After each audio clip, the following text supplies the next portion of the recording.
welcome back to the Historia Dramatica podcast. I'm your host, Willem Kahn. Thank you as always for listening. Before we begin, I'd like to thank you all for the reception you gave the first episode of the series. I'm pleased to let you know that this is going to be another long one, about 8 episodes in total, and I'm looking forward to the rest of it. Also, before we begin, I'd like to apologize if the sound quality on this episode is a bit poor. I'm recording this using a headset instead of my usual mic. Anyway, without further ado, let's begin. In the last episode of our series on the Ukrainian War of Independence, we basically covered the course of Ukrainian nationalism, from its early developments in the final years of the 18th century up until the eve of the First World War. Essentially, Ukrainian nationalism followed the course of development for nearly all Eastern European nationalist movements.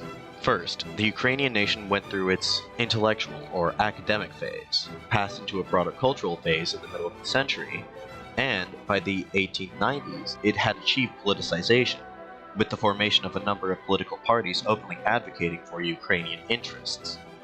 All throughout this time, the Ukrainian nationalists had been hounded by Russian authorities, as the official ideology of the Russian state held that the existence of an independent Ukrainian identity was a threat to the state. The level of repression experienced by the Ukrainian national movement ebbed and flowed over the years, with periods of particularly intense persecution followed by those of relative liberalization. One such period of liberalization followed the Russian Revolution of 1905, during which time widespread unrest forced Tsar Nicholas II to sign off on the October Manifesto, a document which granted limited civil and political rights to the subjects of the Russian Empire. With the reassertion of the Tsar's prerogatives following the year 1907, however, it seemed, as posited in the last episode, that the forces of reaction had won the struggle in Russia, at least for now. The specific reasons for Russia's entry into the conflict that would become the First World War are rather convoluted. Suffice it to say, however, that, as of August 1914, the Russian state had fully committed itself to war against the Central Powers of Germany, Austria-Hungary, and later Bulgaria and the Ottoman Empire. In a phenomenon comparable to those seen in the other major belligerent countries of the war, the days immediately following the declaration of hostilities saw an unprecedented upsurge in Russian nationalist sentiment. On August 2, 1914, a massive crowd, nearly as big as the procession of Bloody Sunday 9 years prior, flooded into the courtyard outside the Tsar's residence at the Winter Palace, with all present unanimously professing their patriotism to the motherland and their loyalty to the Tsar. In these heady early days of the war, it seemed as though the outbreak of war would be a great boon to the Russian state, reaffirming the loyalty of its subjects and providing it with priceless opportunities for imperial expansion. Ukraine, by virtue of its location as a borderland between Russia and Austria-Hungary, became a battleground nearly as soon as hostilities broke out.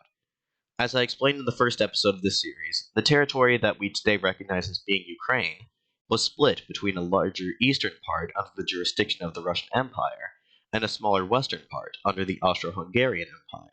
The capture of the Ukrainian majority area of the Austro-Hungarian Empire, corresponding to the eastern half of the crown land of Galicia-Lodomeria, became top priority for the Russian High Command for reasons both ideological and pragmatic. Pragmatically, the capture of Galicia afforded the Russian state a perfect opportunity to stamp out what had become a hotbed of Ukrainian nationalism. While Russia vigorously repressed Ukrainian linguistic and cultural activity within its own borders, the Austro-Hungarians, on the other hand, preferred to allow the minority nationalities of their empire a wider degree of autonomy on such matters. Thus, over the decades, Galicia had turned into a sort of Ukrainian Piedmont. Ukrainian intellectual activity flourished at the University of Lemberg, the Galician capital, and Ukrainian-language publications frequently found their way across the border into Russian Ukraine. If Russian armies could invade and occupy the region, the same repressive measures could be implemented there, and the Ukrainian national movement would be dealt a very serious blow. Of course, Russian officials were not so forthright about their motives. Outwardly, the Russians stressed the fact that the eastern half of Galicia constituted the only area inhabited primarily by Eastern Slavic people that was not controlled by Russia, the self-professed defender of Slavdom and Eastern Orthodoxy. The propagandistic potential of a Russian seizure of Galicia was great, as the Russian state could claim to have finally accomplished its long-term goal of, quote-unquote, reuniting the ancient lands of the Kievan Rus, a medieval confederation of Eastern Slavic monarchies, through the legacy of which the modern Russian Empire claimed to derive its legitimacy. In August 1914, Grand Duke Nikolai Nikolaevich, cousin to the Tsar and commander-in-chief of the Russian army, issued the following manifesto, quote, "Brothers, the judgment of God is upon us. Patiently, with Christian humility, the Russian people have languished beneath the foreign yoke, but neither cajolery nor persecution could break its hope for freedom. An impetuous stream breaks the rock in order to merge with the sea. So, there is no force that could stop the Russian people in its strive for unification.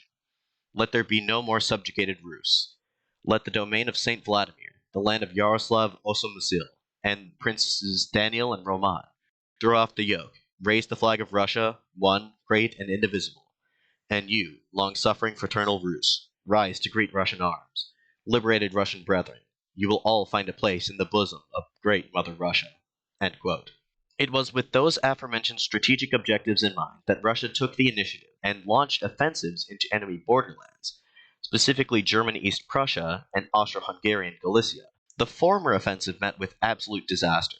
The German army proved to be far more formidable than perhaps the Russian High Command had anticipated, and the Russian army was dealt a series of disastrous defeats at the battles of Tannenberg and of the Masurian Lakes. The Russian military fared far better on the southwestern front, however, being able to occupy most of eastern Galicia by the end of the year 1914. The Russian advance was halted, at least temporarily, at the fortress city of Przemysl, but the Russians, assuming that their occupation of Galicia was to be a permanent state of affairs, wasted no time in enacting their political agenda in the occupied territory. Shortly after the Russian victory at the Battle of Lemberg, the general government of Galicia and Bukovina was established by the Russian army, and this new administrative unit was placed under the governor-generalship of Count Georgy Bobrinsky. Count Bobrinsky made no illusions about his intentions toward the region, declaring soon after assuming office, quote, "I shall establish the Russian language, law, and system here." End quote. Count Bobrinsky immediately moved to establish a comprehensive political program of Russification. The names of cities, streets, buildings, and other locations were changed to their Russian forms. Lemberg became Lvov, and so on.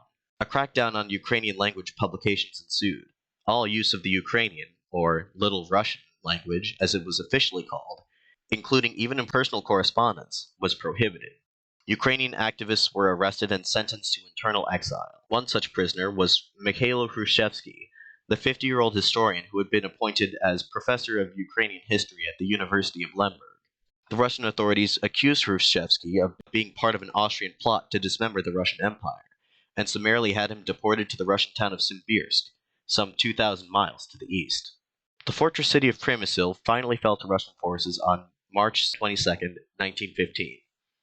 With Easter Sunday less than a month away, Tsar Nicholas II decided to pay a personal visit to the newly conquered city of Lvov to celebrate the most holy of Christian holidays. This visit was little more than a photo op. When the Tsar arrived in Lvov, the newly appointed Russian Orthodox Archbishop of the region lavished much praise on him. Quote, "Your Imperial Highness, you are first to enter this ancient Russian land, the patrimony of the old Russian princes Roman and Daniil, where no Russian monarch has ever been." This subjugated, long-suffering Rus, from whom sighs and groans were heard for ages, now raises a triumphant hosanna to you. End quote. A Russian film crew was on site to film the Tsar's entrance to Lvov and his celebration of the Easter holiday there. Images of Nicholas II exchanging gifts with the rank-and-file soldiers soon became the subject of many highly idealized paintings and postcards. Ultimately, the Russian occupation of Galicia was not even fated to last a year, but much damage had been done in this relatively short time frame.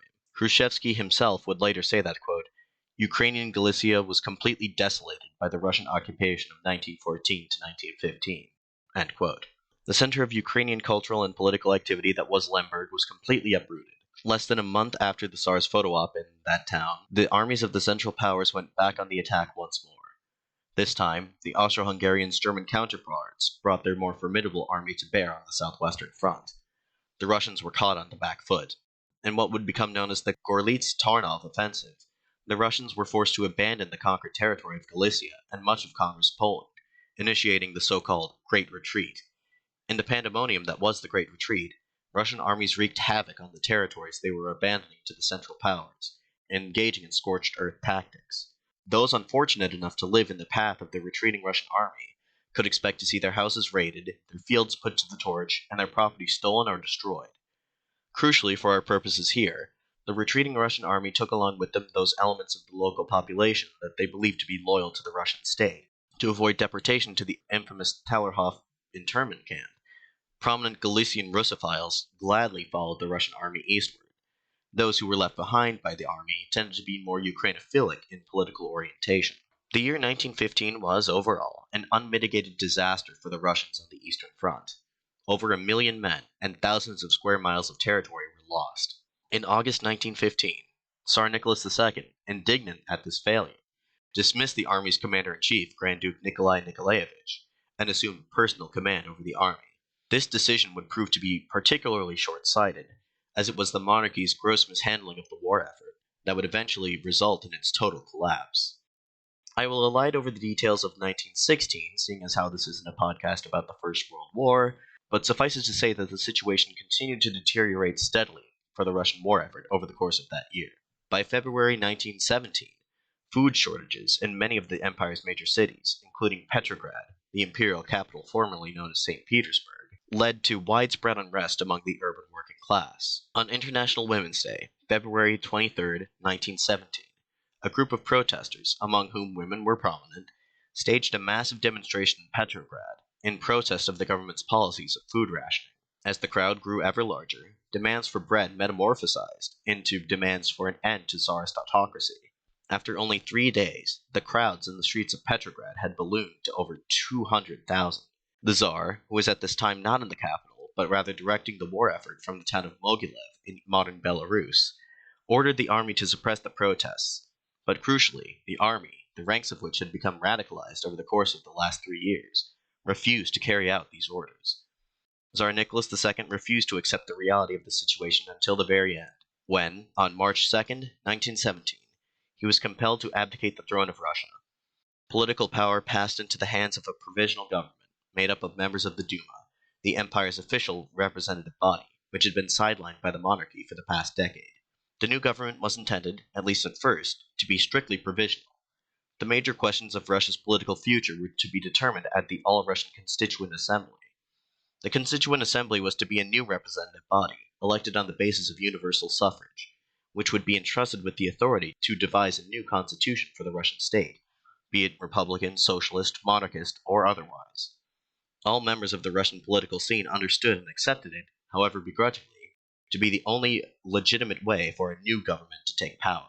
The collapse of the monarchy during the February Revolution threw the entire Russian Empire into a crisis of authority. Various political actors raced to fill the void. The provisional government of Prince Lvov was just one such entity. The chief rivals of the provisional government were the Soviets. The Soviets were councils of the elected representatives of workers, peasants, and soldiers, and they claimed popular legitimacy. The Soviets began to emerge in cities all across the former Russian Empire, with the most important being headquartered in the capital city of Petrograd. The Petrograd Soviet worked out a tense power-sharing agreement with the provisional government, inaugurating a period of Russian revolutionary history known as dual power. Outside the capital, the various national minorities of the former empire also saw the collapse of authority as an opportunity to assert their own prerogatives. On March 4, 1917, only 2 days following the Tsar's abdication, a formerly underground political party known as the Society of Ukrainian Progressives formed the Ukrainian Central Rada, the first independent Ukrainian government in the modern era. Note that Rada is a Ukrainian term meaning council. Although the equivalent term in Russian is the word Soviet, the Central Rada and the Soviets were entirely separate political entities with differing interests. The Central Rada was a general assembly intended to facilitate the cooperation of all parties across the entire political spectrum in Ukraine. Although, given the nature of the Ukrainian national movement, the body tilted heavily towards the left wing. Less than a week after the founding of the Central Rada, Professor Mykhailo Hrushevsky returned from his internal exile and was unanimously voted president of this new Ukrainian government. The Central Rada held its first session on March 19, 1917. This meeting coincided with a massive rally on the streets of Kyiv in support of the Central Rada. The streets of the ancient Ukrainian capital were lined with some 100,000 demonstrators, many of whom were proudly waving the blue and yellow flag of Ukraine. This display, to Hrushevsky, proved that the Ukrainian national movement had broad popular support. He would go on to write, quote, "The new government set March 19th as the date for the national manifestation of patriotism in Kyiv. The immense demonstration and subsequent meetings conclusively proved that Ukrainianism was not a movement restricted to a few teachers, but was the will of an entire nation." End quote. As one eyewitness observer put it, quote, many people suddenly felt themselves to be Ukrainian. End quote. The future of Ukraine under the Central Rada, which at this time was essentially functioning as, quote, the de facto parliament of a nation within a state, end quote, was very much indeterminate. Initially, the Central Rada was concerned with cultural objectives, such as the establishment of the Ukrainian language in schools and an end to censorship of Ukrainian language publications. Under Hrushevsky's leadership, the main aim of the Central Rada became achieving Ukrainian autonomy. Even after the onset of this revolutionary epoch, the vast majority of Ukrainian nationalists did not yet aspire to outright independence. Rather, they remained steadfast in their advocacy of Ukrainian autonomy within a liberalized and federalized reconfiguration of the Russian Empire. Ukrainian independence was seen as an extreme position, something that was almost unthinkable. As Ukrainian revolutionary leader Volodymyr Vinnychenko wrote at the time, quote, Ukrainian separatism died with its raison d'etre, Tsarism. Ukrainianism oriented itself solely on the all-Russian revolution, on the triumph of justice. We became a part, organic, active, live, willing part of a united whole. All separatism, all self-exclusion from revolutionary Russia appeared to be laughable, absurd, and foolish. End quote. Hrushevsky was not above invoking the specter of Ukrainian independence in order to further his agenda. In late March 1917, he wrote an article indirectly addressed to the Provisional Government, entitled No Turning Back. Quote, broad autonomy for Ukraine, with sovereign rights for the Ukrainian people. That is the program of the given moment from which there can be no turning back. Any obstacles, any vacillation in satisfying it on the part of the leaders of the Russian state or the ruling circles of Russian society will tip the scales in the direction of Ukrainian independence. At the present moment, those who support an independent, or more precisely, a self-sufficient Ukraine, agree to remain on a common platform of broad national territorial autonomy and federal guarantees of Ukraine's sovereign right. The flag of independent Ukraine remains folded, but will it be unfurled the moment all Russian centralists might wish to tear the banner of broad Ukrainian autonomy within a federal democratic Russian republic? End quote. The revolutionary Russian Republic, which was now seen by many as being the freest country in the world, came to be seen as the only force capable of achieving the radical social and economic reforms the revolutionary masses desired. Relations with the provisional government based in Petrograd would therefore be critical to maintain in the following days. The Central Rada, almost immediately upon its founding, declared its support for the provisional government in Petrograd. Their support, however, was not unconditional. The very first sessions of the Central Rada saw that organization begin to formulate its demands of the provisional government on behalf of the Ukrainian people it claimed to represent. Top priority was, of course, to secure Ukrainian autonomy. Also on the list were demands for the protection of national minorities within Ukraine, the introduction of the Ukrainian language in educational, religious, and political institutions, the establishment of homogeneously Ukrainian units within the Russian army, and the release of Ukrainian political prisoners arrested during the occupation of Galicia and during the Great Retreat. These pleas would ultimately fall upon deaf ears. At this time, the provisional government was led by the liberal, centrist Constitutional Democratic Party, better known as the Cadets. The party was split on the issue of the former empire's nationalities. Prominent party theorist Pyotr Struve was an adherent of the tripartite model of Russian national identity, which held that Russians, Ukrainians, and Belarusians constituted subgroups of the same nation. As such, he ardently opposed what he perceived to be an attempt to split the Russian nation in three. Cadet Party leader Pavel Milyukov was more moderate on the issue. He was in support of enhanced civil and political rights for the empire's minorities, but stopped just short of tolerating autonomous government. As he later wrote, Milyukov and his allies were reluctant to recognize Ukrainian autonomy, as such an action would inevitably lead the other national minorities to express similar demands. Milyukov also saw a premature recognition of Ukrainian autonomy as an act which, quote, anticipated the decisions of the Constituent Assembly, for it established one of the fundamental features of the future structure of Russia. End quote. So long as the cadets remained at the helm of the Russian state, the government's official policy vis-a-vis Ukraine, and vis-a-vis the nationalities in general, was to defer any and all such decisions to the All-Russian Constituent Assembly.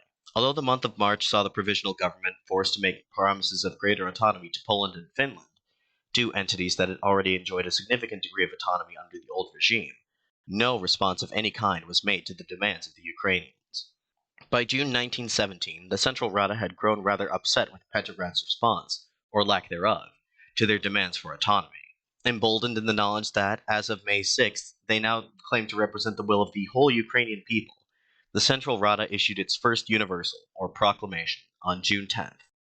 The first universal, which was conscientiously styled in the manner of declarations issued by the Zaporozhian Cossack host in the 17th century, was authored by socialist journalist turned revolutionary Volodymyr Venichenko. The document itself functioned as both an unequivocal and unilateral declaration of Ukrainian autonomy, and as a manifesto to the Provisional Government. The first universal of the Ukrainian Central Rada opened with the following statement, quote, "Let Ukraine be free. Without separating themselves entirely from the Russian state, let the Ukrainian people in their own land have the right to order their own lives. Let law and order in Ukraine be given by the all-national Ukrainian parliament elected by universal, equal, direct, and secret suffrage. From this day forth we shall direct our own lives." End quote. The remainder of the document listed the specific demands of the Central Rada, the broad contours of which were laid out in its first few sessions as described earlier. The reaction in Petrograd to the first universal was immediate and nearly unanimous condemnation.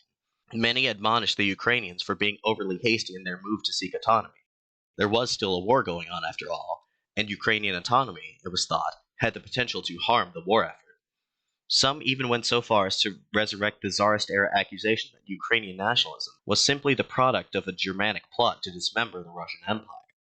The Provisional Government itself hoped to simply ignore the Ukrainian problem, and waited 2 weeks before issuing a response. That response came directly from Prince Georgy Lvov, Prime Minister of the Provisional Government. It was addressed not to the Central Rada, but to the Ukrainian people as a whole. Quote, "Brother Ukrainians, do not embark on the heedless path of destroying the strength of liberated Russia.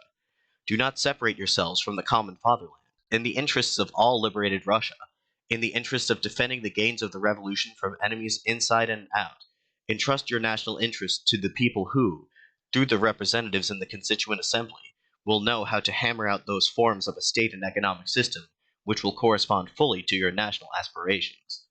End quote. The Prime Minister ended his emotional appeal by begging, quote, "that the Ukrainians, in their impatient desire to secure at once a form of government for the Ukraine, not deal a fatal blow to the Russian state as a whole." End quote. This general sentiment of disapproval was echoed across nearly all Russian political circles. The only non-Ukraine-based political party to voice unequivocal support for the Ukrainians' ambitions to achieve national self-determination was the Bolshevik Party, and its leader, Vladimir Ilyich Ulyanov, better known by his revolutionary alias, Lenin, a figure who I feel needs little by the way of introduction. The Bolsheviks were, as adherents to Marxist orthodoxy, strict materialists. In their conception, all questions of race, ethnicity, and nationality were subordinated to the larger question of class. The Bolshevik Party platform explicitly renounced nationalism. Rather, the Bolsheviks were internationalists, dedicated first and foremost to the proliferation of the socialist revolution across the world. This idealistic belief in world revolution had to be balanced with some pragmatism, however. The Bolsheviks had to adapt their platform to accommodate certain political realities. The emergence of nationalist movements throughout the Russian Empire in the later half of the 19th century forced the Bolsheviks to formulate and articulate their stance on those trapped within what they called the prison of nations. Lenin himself had written extensively on the so-called national question, with his earliest writings on the subject even predating the Bolshevik-Menshevik split. In 1903, in response to a manifesto issued by the Armenian Social Democrats, Lenin wrote, quote, "The demand for recognition of every nationality's right to self-determination simply implies that we, as the party of the proletariat, must always and unconditionally oppose any attempt to influence national self-determination from without by violence or injustice."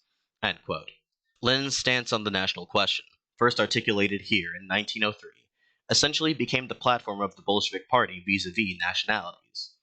In his own reply to the Central Rada's first universal, Lenin wrote, quote, "These are perfectly clear words. They state very specifically that the Ukrainian people do not wish to secede from Russia at the present. They demand autonomy without denying the need for the supreme authority of the All-Russia Parliament. No Democrat, let alone a socialist, will venture to deny the complete legitimacy of the Ukraine's demands, and no Democrat can deny the Ukraine's right to freely secede from Russia. Only unqualified recognition of this right makes it possible to advocate a free union of the Ukrainians and the Great Russians, a voluntary association of two peoples within one state. Only unqualified recognition of this right can actually break completely and irrevocably with the accursed Tsarist past, when everything was done to bring about a mutual estrangement of the two people so close to each other in language, territory, character, and in history. End quote.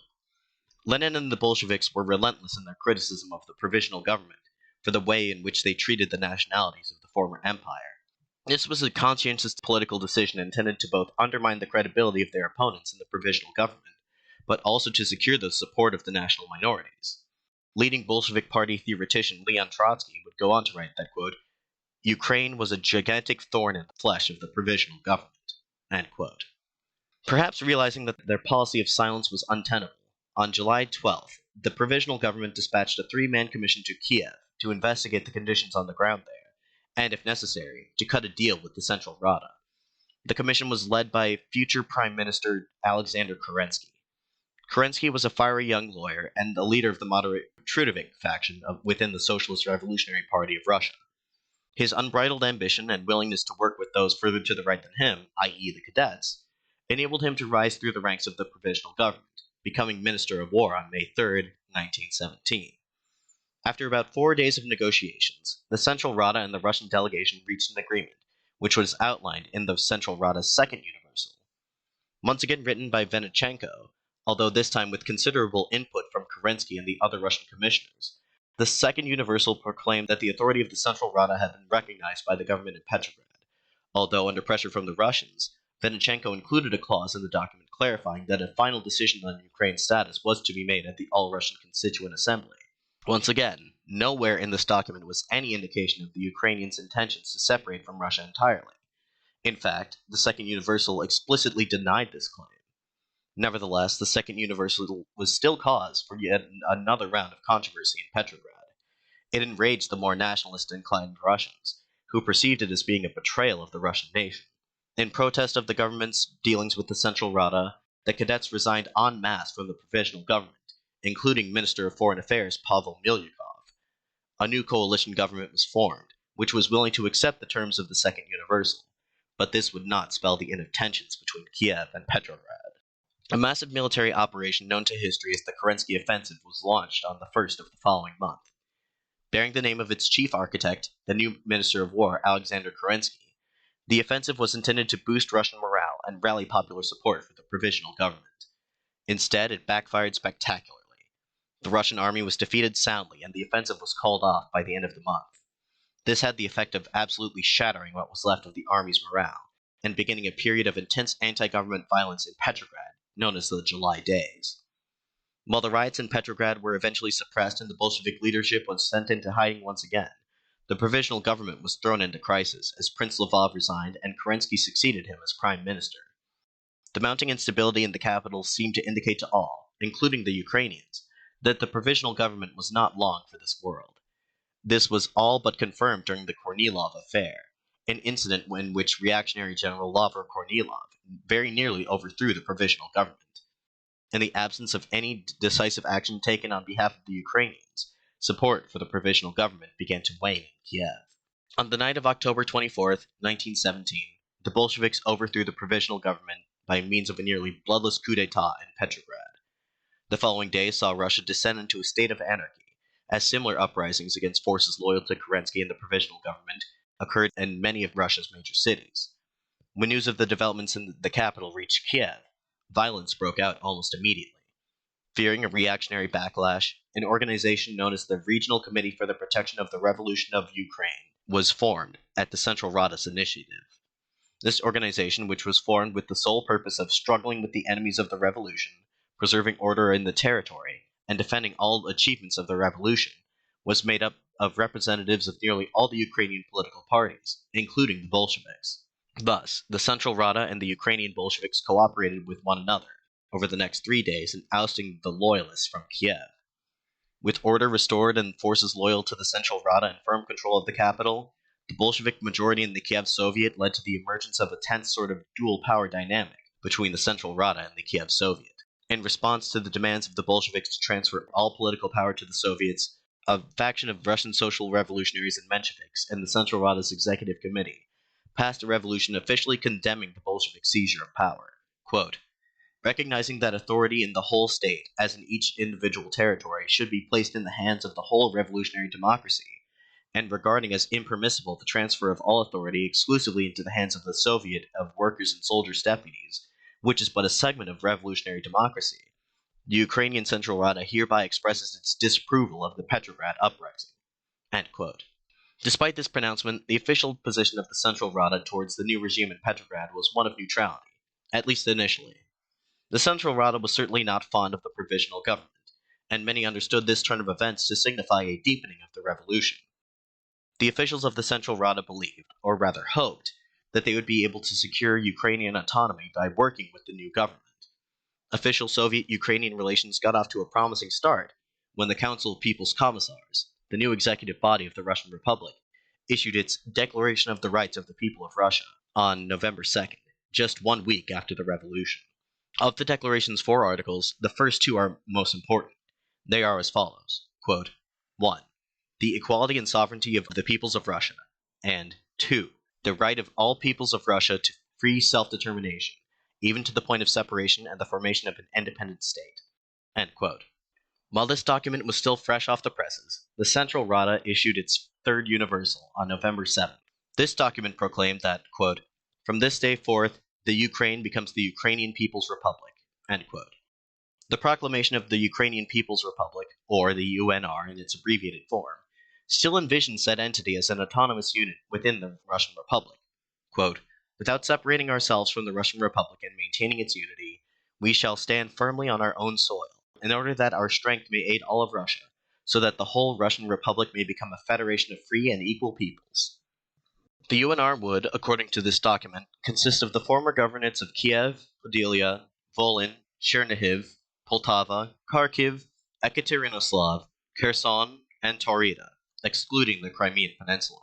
The status of the former governorates containing a significant Ukrainian population, Kholm, Vorozhne, and Kursk, was to be decided at the All-Russian Constituent Assembly. Once again, the leaders of the Central Rada pinned their hopes on the Constituent Assembly to determine what the future relation of Ukraine to Russia would be. The Central Rada claimed all power to establish order in the country, to promulgate laws, and to govern, until said Constituent Assembly was convened the coming January. This, for the Bolsheviks, would simply not do. The Bolsheviks wished to delegate all political power to the Soviets, which they saw as representing a more legitimate form of revolutionary democracy than that represented by the Central Rada, or by the Constituent Assembly for that matter. Meanwhile, resistance to the new Bolshevik regime began almost immediately. Quite literally, on the day after the Bolshevik seizure of power, the recently ousted Prime Minister Alexander Kerensky, with the assistance of former Tsarist General Pyotr Krasnov and 700 of his men, attempted to retake the capital by force. Forces loyal to the Provisional Government managed to capture the former residence of the imperial family at Tsarsky Sela, but were soundly defeated at the Battle of the Pulkovo Heights. Disgraced, Kerensky fled the country, going into exile first in France and later into the United States. Meanwhile, some 1,800 kilometers to the south, in a town on the eastern border of Ukraine called Novocherkassk, General Alexei Kaledin was the first to raise the standard of revolt against the Bolshevik regime. As soon as word reached Kaledin of the revolution in Petrograd, Kaledin, a former Tsarist cavalry officer and commander of the Don Cossack army, decided that until the authority of the Provisional Government was restored, the whole of the Don region of southern Russia would be under the direct control of him and his forces. The Don region quickly became a hotbed of anti-Bolshevik activity, serving as a refuge for cadet politicians and former Tsarist officers fleeing the capital. In November, Generals Mykhailo Alexeyev and Lavur Kornilov began to call for volunteers to fight the Bolsheviks, thus forming the nucleus of the volunteer army, which would turn into the armed wing of the larger anti-Bolshevik White Movement. The organization of counter-revolutionary forces in southern Russia posed an existential threat to the Bolshevik regime.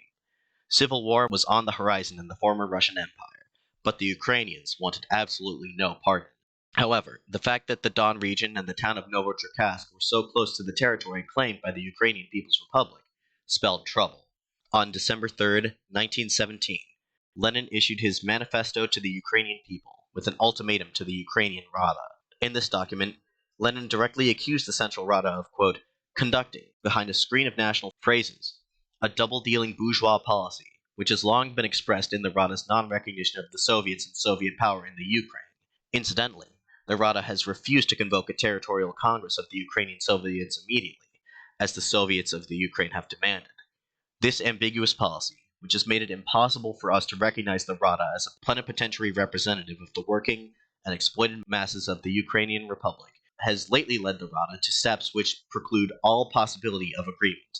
End quote. Lenin ultimately leveled 3 specific charges against the Central Rada. Firstly, that they were countermanding the authority of the Soviets and the Russian army. Secondly, that they were actively disarming Soviet troops in Ukrainian territory. And thirdly, that they were aiding and abetting what Lenin called the Cadet Kaledin revolt against Soviet power in southern Russia. Lenin demanded that the Central Rada cease these activities at once and give their fullest cooperation to the Soviet government in combating the nascent white movement. If an affirmative response was not issued by the Central Rada within the next 48 hours, the Council of People's Commissars would consider the UNR to be in a state of war against the Soviet government. No response was issued. War was coming to Ukraine. And it is on that dramatic note that I will leave things for the time being. In the next episode of our series on the Ukrainian War of Independence, we will finally begin our narrative in earnest, as Soviet troops invade Ukraine, a separate Ukrainian Soviet Republic is declared, and the Ukrainian People's Republic, faced with little other choice, is forced to declare itself independent. The future of Ukraine was in flux, and you'll have to tune in again in 2 weeks to hear the next part of the story. In the meantime, if you have any questions, comments, concerns, or anything else of that nature, please feel free to email me at historiadramaticapod@gmail.com. Alternatively, you can always reach me via Twitter or Facebook, links to which can be found in the episode description. Additionally, if you like this show and would like to support it, I would encourage you to check out the show's Patreon page or the unofficial eBay store. At the very least, consider leaving the show a favorable review on iTunes so that more people can find it. Anyway, I'd like to thank you very much for listening. This has been the Historia Dramatica podcast, and I'm your host, Willem Connor, signing off.